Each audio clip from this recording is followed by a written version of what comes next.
Bonjour, bonsoir à tous et bienvenue sur Imra. Nous sommes contents de vous retrouver encore aujourd'hui.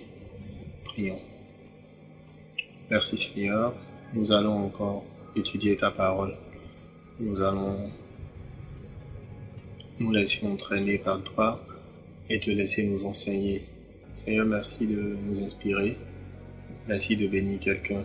C'est dans le nom de ton Fils Jésus que j'ai prié. Amen. Notre thème d'aujourd'hui, c'est le défi d'aimer comme Dieu. Le défi d'aimer comme Dieu.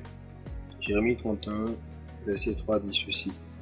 Le peuple disait, de loin, le Seigneur s'est montré à moi, et je lui ai répondu. Je t'aime depuis toujours et pour toujours, c'est pourquoi je reste profondément attaché à toi. Nous allons tout de suite aller dans Galates 5, verset 22 qui dit ceci. Au contraire, voici ce que l'Esprit Saint produit.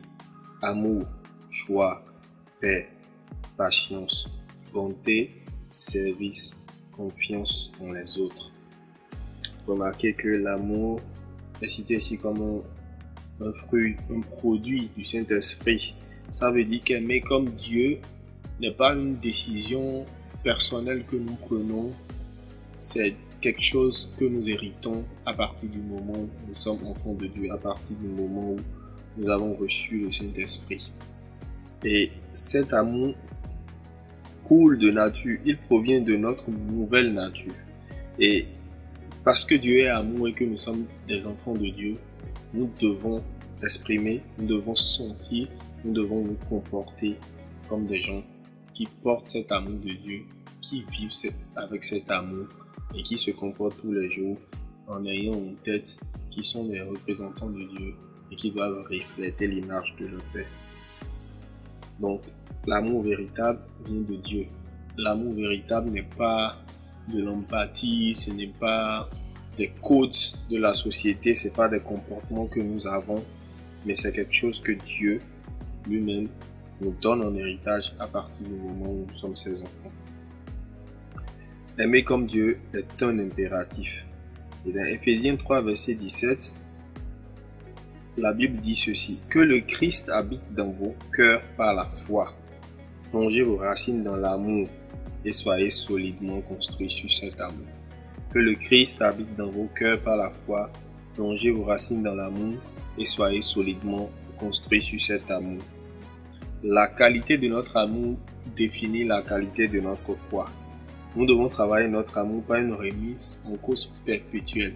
Nous devons étudier nos comportements dans la société, envers nos frères, envers nos relations, à l'église, au travail, comme dans la rue, comme avec monsieur n'importe qui que nous rencontrons. Ce n'est pas un choix que nous opérons, c'est un commandement. C'est une marque identitaire. C'est quelque chose qui montre que nous sommes différents des autres. Romains 5, verset 8 dit mais voici comment Dieu a prouvé son amour pour nous. Le Christ est mort pour nous et pourtant nous étions encore pécheurs. Notre amour doit être inconditionnel. Nous étions pécheurs, nous avions des comportements qui ne correspondaient pas du tout au standard du royaume, mais pourtant Dieu a envoyé son Fils unique mourir sur la croix pour nos péchés. Notre amour ne doit donc pas considérer les origines des autres, leur physique, leur richesse, la qualité de l'individu qu'ils sont.